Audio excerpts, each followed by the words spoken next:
At the port, only my children were missing from the passenger list. My mother smiled. "Oops, family-only booking," she said. My sister grinned. "Thanks for the ride?"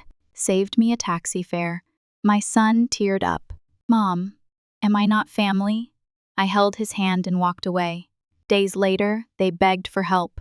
The morning sunlight streamed through the window of Emily Carter's high-rise apartment in San Francisco, gently illuminating her face. She had already completed half of her morning routine. Taking a sip of coffee, she organized the day's schedule in her mind. As an accountant for a major corporation, her days were always meticulously planned. "Mom, I can't get my tie right," Liam's voice called from the bedroom. Emily smiled, set down her coffee cup, and headed to her son's room. 10-year-old Liam stood in front of the mirror, wearing his school uniform. His blue eyes and brown hair were the spitting image of his father, James, who had died in an accident 5 years ago. The resemblance sometimes brought pain to her heart, but it was also a great comfort. "Come here," Emily said gently, kneeling in front of Liam and taking his tie. "Watch carefully. It's important to learn how to do this." While her nimble fingers tied the tie, Liam watched with a serious expression. He was quick to understand things and always curious. He seemed to have inherited James's intelligence and her practical nature. "Grandma said she'd call today," Liam said. "She mentioned something special." Emily paused for a moment. The word special from her mother, Susan, often had hidden intentions. Since her husband's death, Susan had been obsessed with maintaining her position in society. Her showy and domineering personality always pushed Emily to blend more with high society.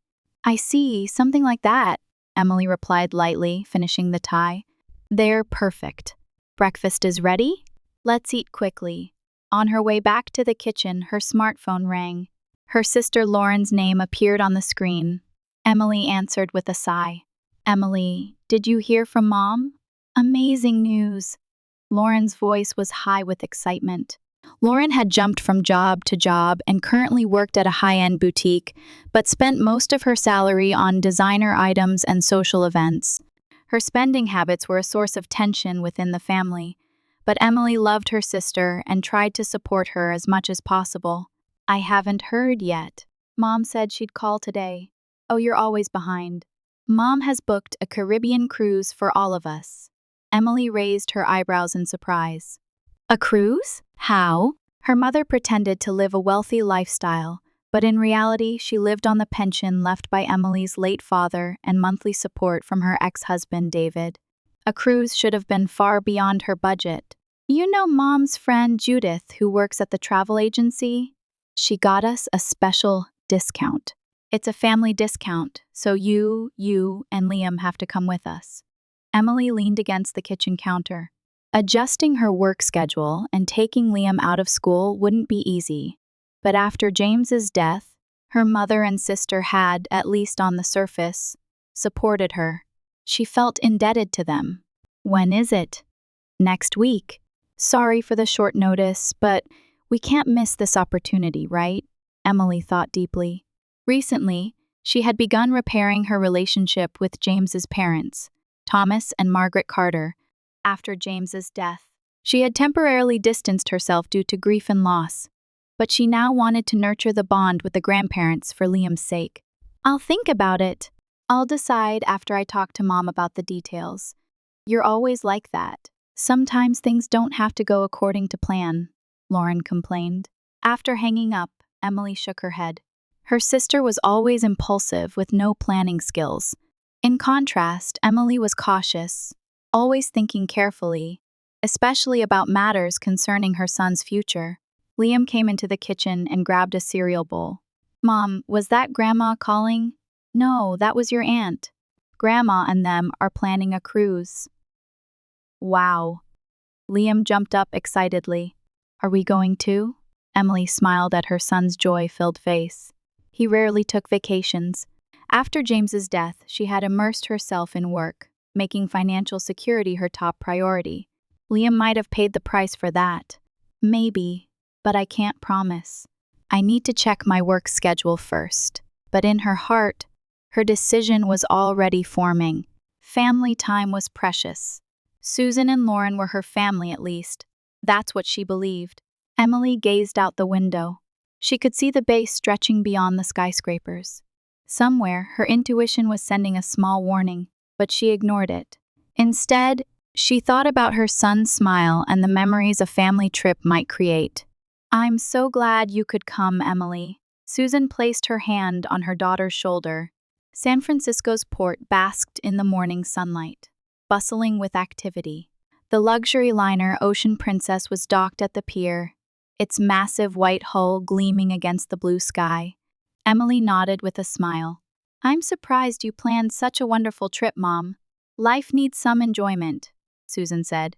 She wore designer sunglasses and a flashy hat, drawing attention from other passengers.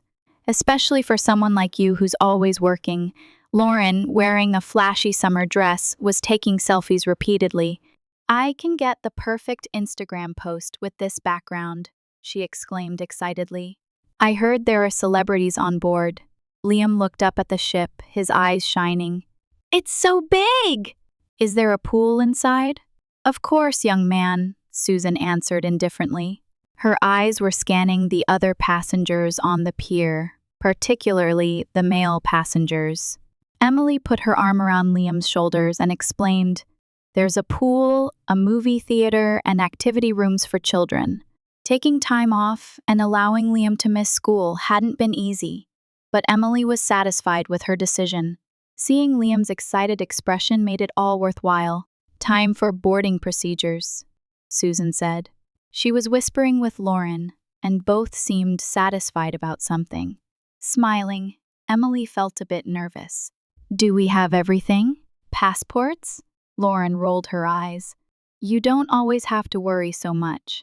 Just enjoy yourself." At the boarding counter, uniformed staff greeted them with smiles. "Good morning. May I have your reservation number, please?" Susan confidently presented the reservation confirmation. The Carter party. While the staff verified the information, Emily looked around. There were many other families with children jumping around excitedly. Liam quietly held her hand, his chest swelling with anticipation. The staff member confirmed their names while handing out boarding cards, then showed a slightly confused expression. "It seems I can't find a reservation for Liam Carter." Emily's heart skipped a beat. "My son's name isn't listed?" The staff member checked the computer again. "I'm sorry, but the reservation for this party is for 3 people. Emily looked at Susan in confusion. "There must be some mistake, right?"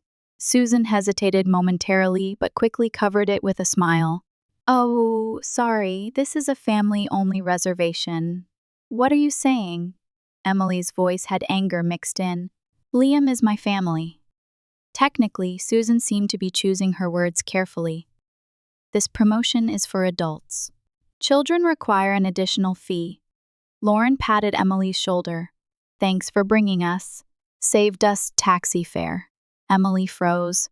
The meaning of her sister's words hit her. She looked at both their faces alternately.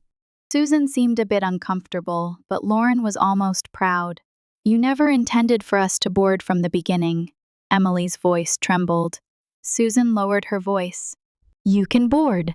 This cruise is a great opportunity to meet people. You should enjoy it. It's time to start a new life after being a single mother for 5 years." Liam pulled Emily's hand. In a small voice, he asked, "Mom, am I not family?" His blue eyes shimmered with tears. Emily looked at her son, her heart aching at his hurt expression. Then she looked up at her mother and sister. For the first time, she felt like she was seeing their true selves.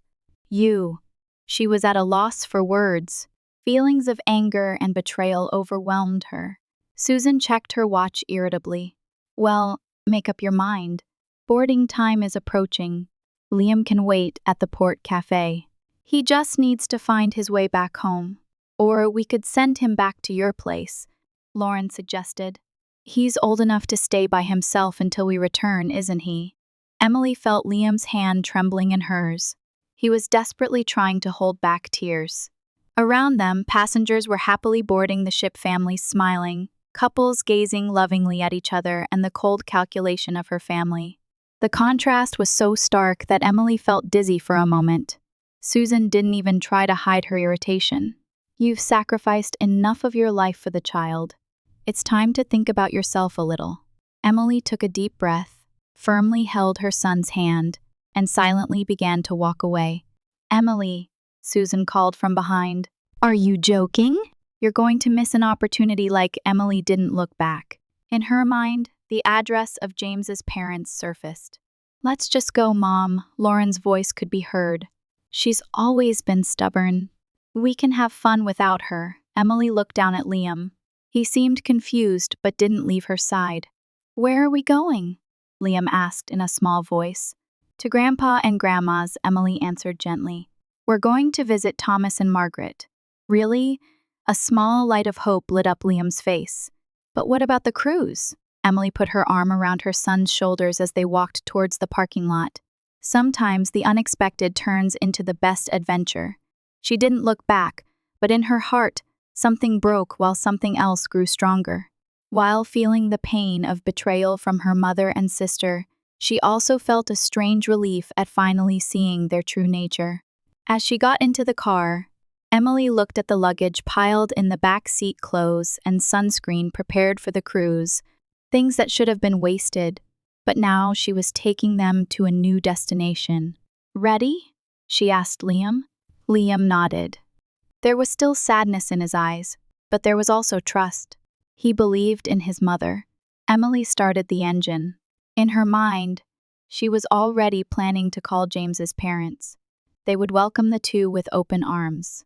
As she drove away from the port, she saw the huge cruise ship in the rearview mirror. Its white hull gleamed under the sun, carrying her mother and sister away from her life. But Emily smiled. Warm Bay Area sunshine poured down on Thomas and Margaret's spacious garden. Light filtering through the trees created dappled patterns on the ground, and a gentle breeze carried the scent of early summer.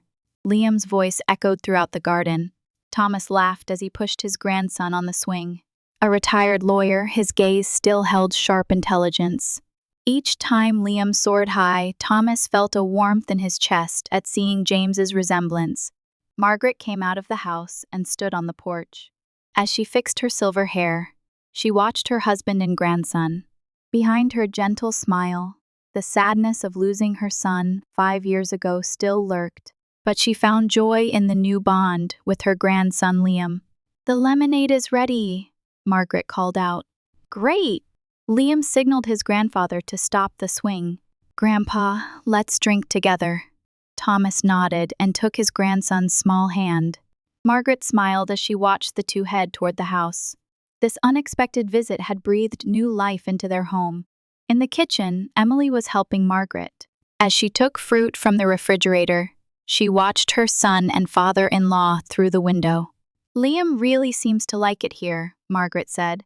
Last night was the first time in a long while that he slept so soundly. Emily smiled. Thank you for accepting our sudden visit. Yesterday, when she called from the port, Thomas and Margaret welcomed them without a moment's hesitation. When Emily explained the situation, their expressions changed to anger. But it was directed not at her, but at Susan and Lauren. Unbelievable, Thomas had said yesterday after hearing the story. What were those two thinking? Sitting at the dining table, Thomas set aside his newspaper. I started some investigations this morning. Emily frowned. Investigations? About Susan and Lauren's financial situation. He lowered his voice. I still have friends in the legal profession. Some interesting information has come up about their debts. Margaret lightly tapped her husband's arm. Thomas, let's not talk about that now. She turned to Emily. We've planned a wonderful vacation for you. Let's go to our cottage along the Santa Cruz coast. Liam will love the ocean. Emily's heart swelled with gratitude. This was what family meant, people who offer unconditional love and support. The doorbell rang, and Emily turned in surprise. While Margaret went to answer, Emily felt anxious. Emily, Margaret returned to the living room. It's your father. Emily was surprised. She hadn't been in contact with her father for months. Even after divorcing her mother, Susan, he continued to provide regular financial support. This had created subtle tension in the relationship between Susan and Emily. David. Thomas stood up and shook hands with him like an old friend. The two men had met before and had built a relationship of mutual respect. I heard what happened. David looked at his daughter from behind his glasses. What Susan and Lauren did? Emily was surprised. How did you know? Margaret called me, David answered succinctly. He was a man who struggled with emotional expression, but the anger in his gaze was evident. I took immediate action. What do you mean? Emily became anxious. I've stopped the monthly payments to Susan, David said calmly. She relied too much on my support. That's what made her become so arrogant. But Dad, don't worry. David sat down in a chair. I've given her plenty of warning. The days of using my money for extravagance are over, especially if she's going to hurt my grandson and you in the process. At that moment, Liam and Thomas came into the kitchen. Liam, holding lemonade, seemed to be having some secret conversation with his grandfather. When he saw David, he hesitated for a moment but quickly ran over. Grandpa! David's stern expression softened. He hugged his grandson, seeing James in the boy's figure. You've grown. Emily felt a warmth in her chest as she watched her father and son. Around her was family in the truest sense. She was deeply grateful that she had secured Liam's education fund with James's insurance money. The fact that her mother and sister might have been targeting it was painful, but she had protected her son's future. That afternoon, the adults gathered on the porch, watching Liam play in the garden. I wonder how the cruise is going, Emily thought aloud.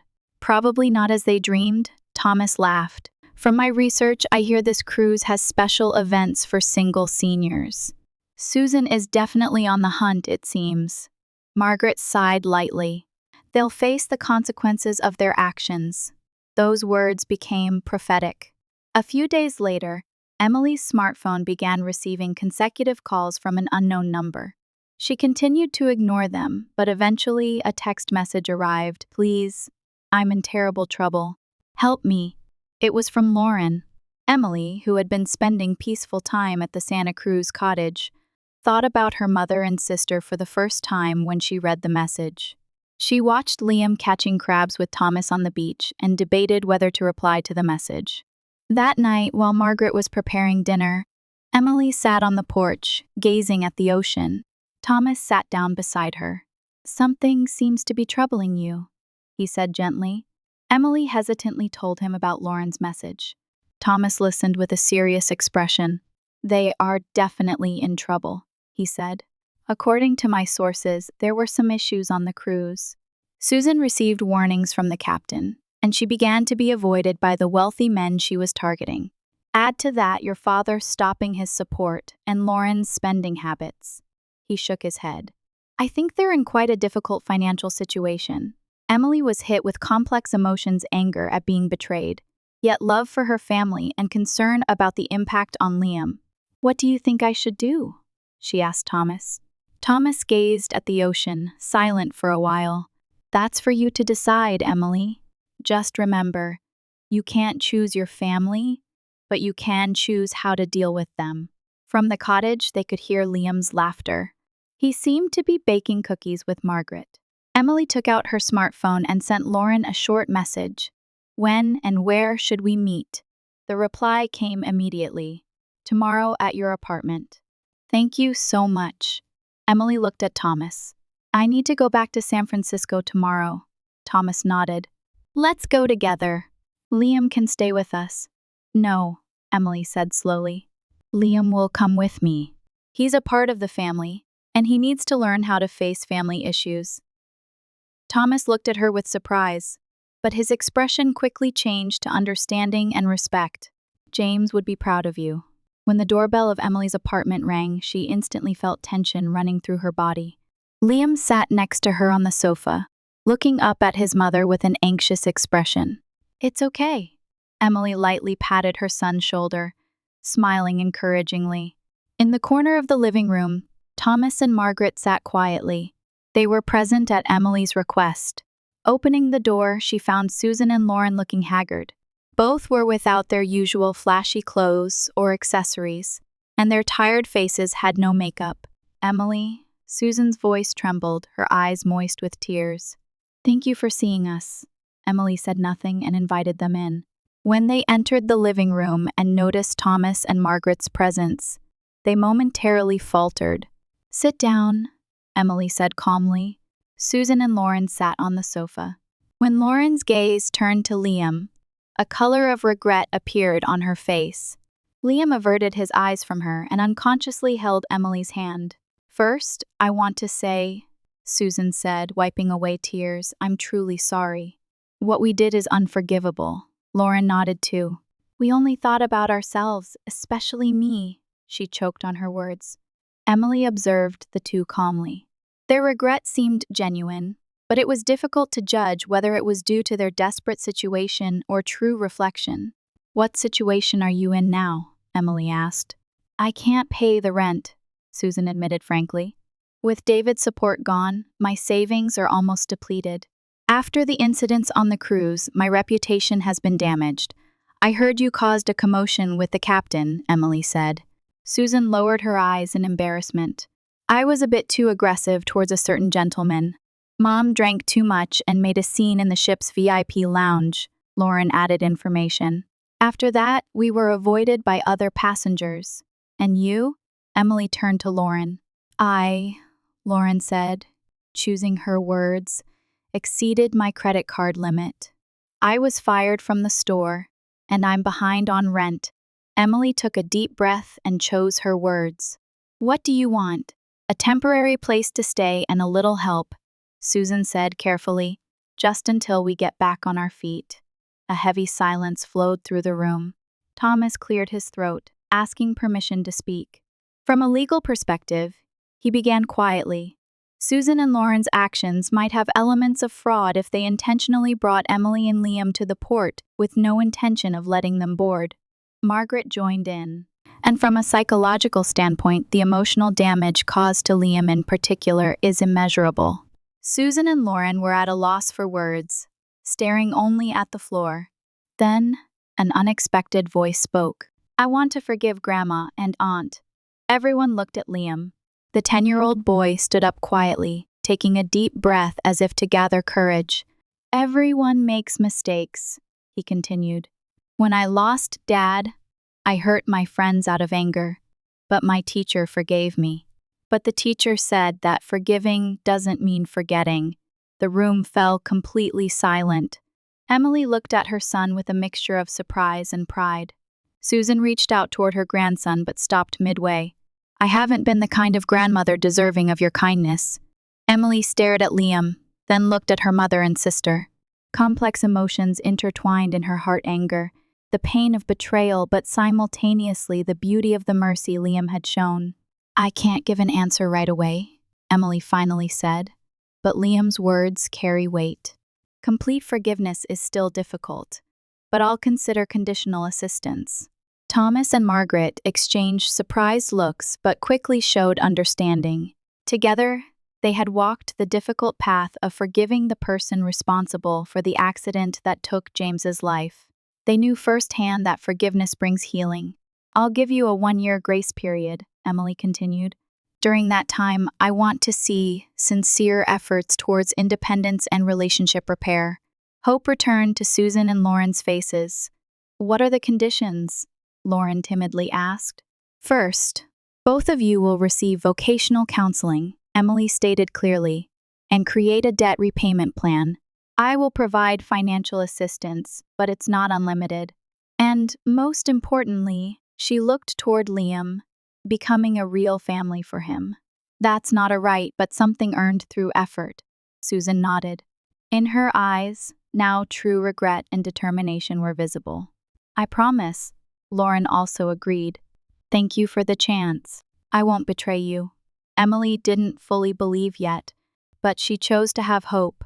Family bonds can be reconnected, even if broken, sometimes coming back stronger.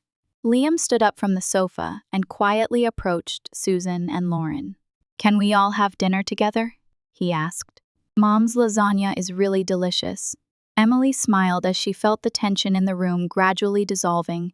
She knew this wasn't complete reconciliation, that it would take time to regain trust. But today was a step toward a new beginning. 6 months later, San Francisco's autumn sunlight was painting the city gold. Looking out the office window, Emily reflected on the changes over the past half year. The phone rang, pulling her back from her thoughts. "It's your mother," the secretary announced. "Thank you, put her through," Emily said, taking a deep breath. "Emily," Susan's voice had shed its former arrogance. "Can I attend Liam's baseball game this afternoon?" "Of course, Mom," Emily smiled. "I'll finish work early." Susan now volunteers at a local senior center. What began as court-ordered community service had gradually become meaningful to her. Interaction with less fortunate elderly people was slowly changing her values. After hanging up, Emily received a text message from Lauren on her cell phone. "Want to go shopping for Liam's birthday present together? Do you have time this Saturday?" Lauren had changed too. She had joined a vocational training program and started an internship at a small accounting firm. It wasn't a position Emily had arranged. She had found it herself. Her spending habits weren't completely cured, but she was seriously adhering to her debt repayment plan. Weekend dinners at Emily's home had become a tradition. James's parents occasionally participated, and the tension with Susan was gradually easing. Of course, sometimes old habits would surface. Susan might start gossiping about a wealthy widow in the neighborhood, or Lauren might show up wearing expensive brand items. But the biggest change was seen in Liam. Now 11 years old, he was more confident, with good relationships at school and with friends. Having overcome the family crisis, he had developed strength and compassion. That evening, after Liam's baseball game, they held a small picnic in the park. "Look what I found," Margaret said, opening an album. There was a picture of James as a child. "He looks just like Liam." Susan peered at the photo and quietly nodded. "He really does." She gazed at her grandson, seeing the late son-in-law's likeness in his face. "I may have been avoiding seeing it all this time." Thomas sat down beside her, beer in hand. "People can change." "Rather, people are constantly changing." "Yes," Susan quietly agreed. "In my case, the change for the better came too late." "But it's never too late," Emily joined in. "What matters is how we walk from here." Liam began to get bored with the adults' conversation and ran off to play with other children. Watching his figure illuminated by the sunset, Emily felt her heart warm. The definition of family had forever changed for her. It wasn't just blood ties, but supporting each other, encouraging growth, and sometimes showing tough love. And most importantly, what Liam had taught her, the possibility of forgiveness and new beginnings. The late autumn wind danced around them, seeming to carry hope for the future.